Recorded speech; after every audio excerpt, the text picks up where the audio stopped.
The old question of pan-fried versus air-fried, which is better? Well, I think I already know the answer. Pan-fried is going to taste better, but the question that I kind of wonder here that we're going to find out together is it worth the extra mess and hassle of pan frying versus just throwing it in the air fryer?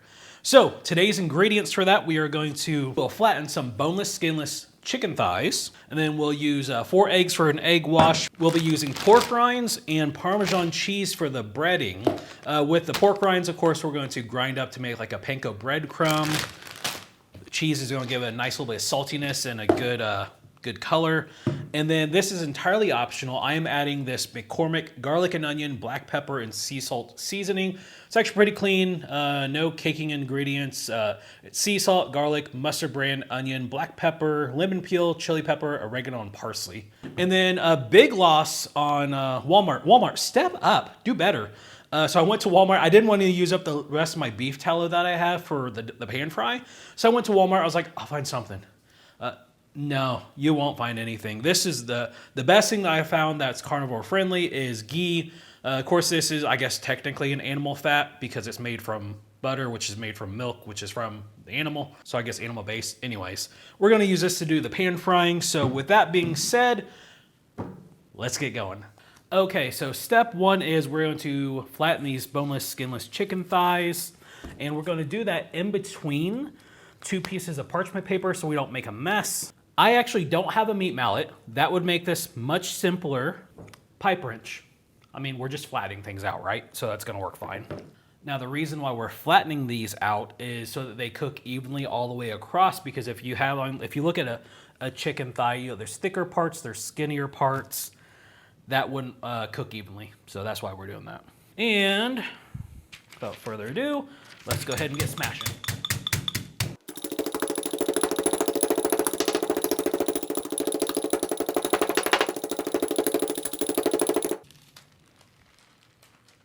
And for the breading, I've got that whole bag of pork rinds that I've ground up into kind of this breadcrumb texture going on.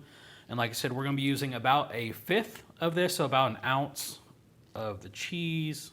And then entirely optional, depending on how strict you're being, I'm going to go ahead and add a couple tablespoons. Just give that a good mix, make sure it's all distributed nice and evenly. And then the egg wash is of course gonna be 4 eggs. We'll probably get away with 3.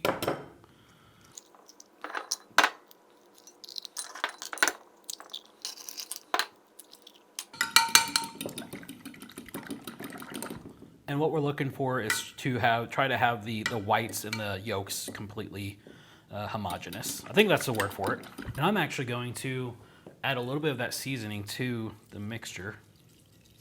I say a little bit, that was actually a lot of it. And we're simply going to dredge in the wet and then in the dry. And I'm gonna sit over here on this rack. So as you can see here, a lot more uniform. It's not perfect, but it's gonna work for what we're doing. So drench it in the wet.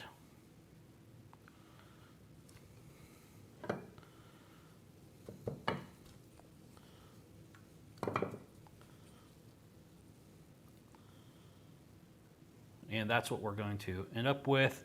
Try to have it really smushed on there. That is going to be delicious. And for this experiment, we're going to be doing 2 pan-fried and 2 air-fried. Okay, everybody, so I'm going to kind of give you a look at, this is what we're working with. I hope that's in the camera view. Should hear a nice sizzle. Always, always, always, probably could have let that get a little bit hotter. Always lay away from you.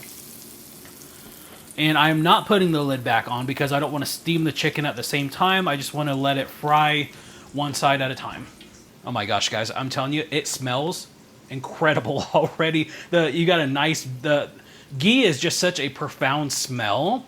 So you got this nice butter smell going on, and the breadcrumbs with that herb seasoning that I threw in there. It's going to be great.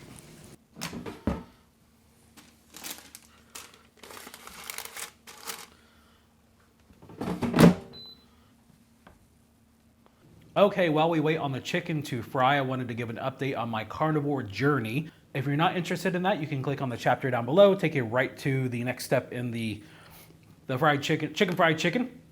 I believe today is day 52. So I've almost been at this for 60 days. I've gone from 294 pounds down to 200, and I'm averaging between 271, 272. And I've definitely weight loss has slowed, and I'm entirely okay with that because I feel great. And I think I attribute the stall there, or the slowed on how much dairy I consume. I actually cheese, sour cream, I eat that on the daily. And what I've seen others and I've experienced myself is when I plateau, if I cut out the dairy and I just go to like beef, butter, bacon, eggs, and just stick to that, I will start dropping again. So I plan on actually doing an experiment on day 60. I'm going to just go strict BBBE, beef, butter, bacon, and eggs. I think I probably said that in the last video, but anyways, it's not that I failed, it's that I just postponed because I'm still losing and still feeling great. But anyways, that's an update on me. Let's go ahead and get back to the recipe. Okay, at this point, it's been about 5 minutes. I'm going to flip the chicken very carefully. This is actually called a fish turner. So,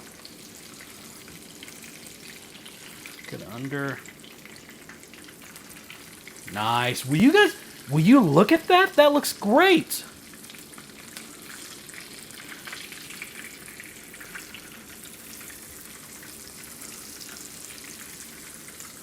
All right, while we're at it, let's go ahead and take a look at the air fry.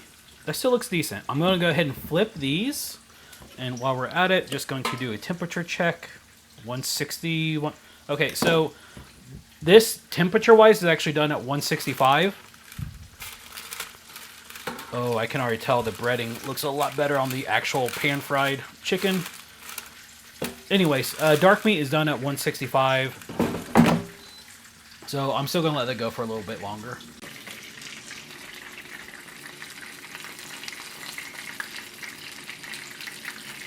Oh, that hit 194. Yeah, we are done. Okay, so let's go ahead and get these out of the heat and get some salt on them. So left side, I believe it'll be left side for you guys, will be the pan fried. And then we'll do the air fried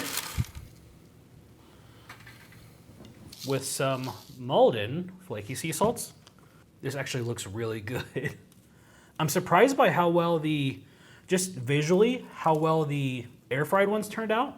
It definitely seems like the pan fried, the breading stuck to a little bit better, but those, and they're more of a golden, nice golden color. That still looks good. So I'm gonna let these just sit for just a moment, and then we're going to dig in and see which one is better.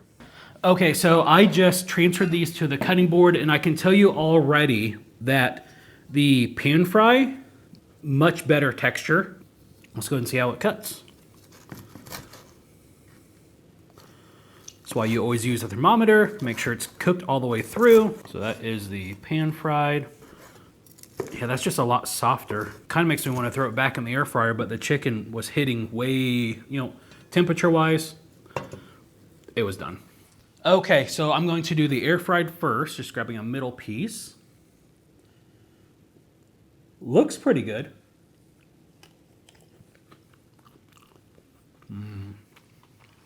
Okay, I can tell you that tastes like fried chicken. That tastes like fried chicken from the air fryer with the egg wash, with the Parmesan, the breadcrumbs, the garlic and onion seasoning that I put on there. Actually, that tastes pretty good. Pros: less cleanup, tastes good. Cons: a little bit soggy on the breading. I imagine if I put it back in the air fryer that it could get the outside done, but then I'm risking making the chicken dry because it was already hitting a high temp. All right, so let's go ahead and try. I'm really excited about this one. The pan fried chicken.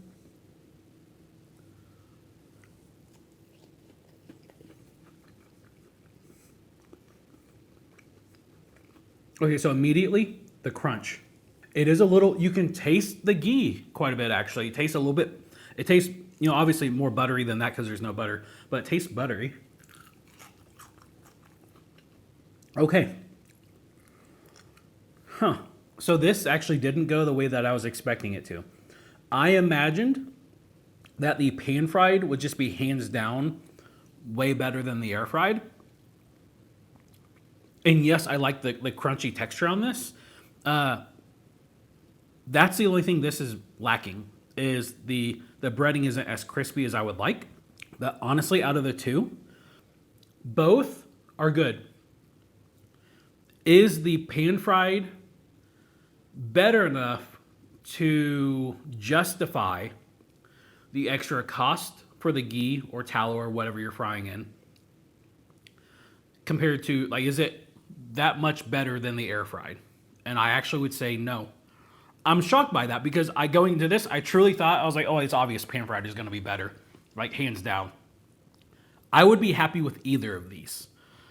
I will probably just do air fry. This, I would absolutely do this recipe again. I'll post a recipe down in the description as far as the quantities on everything. Absolutely will do this again.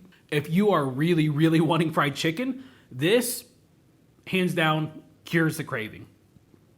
Okay, thanks for hanging out with me today, making this fried chicken. If you plan on making it, let me know down below, or if you try it, let me know in the comments. And if you guys could like the video and share it, that would help the algorithm push it to more people, to help me be able to continue spreading the word that you can eat like this and lose weight and not feel like you're on a diet. See you guys next week.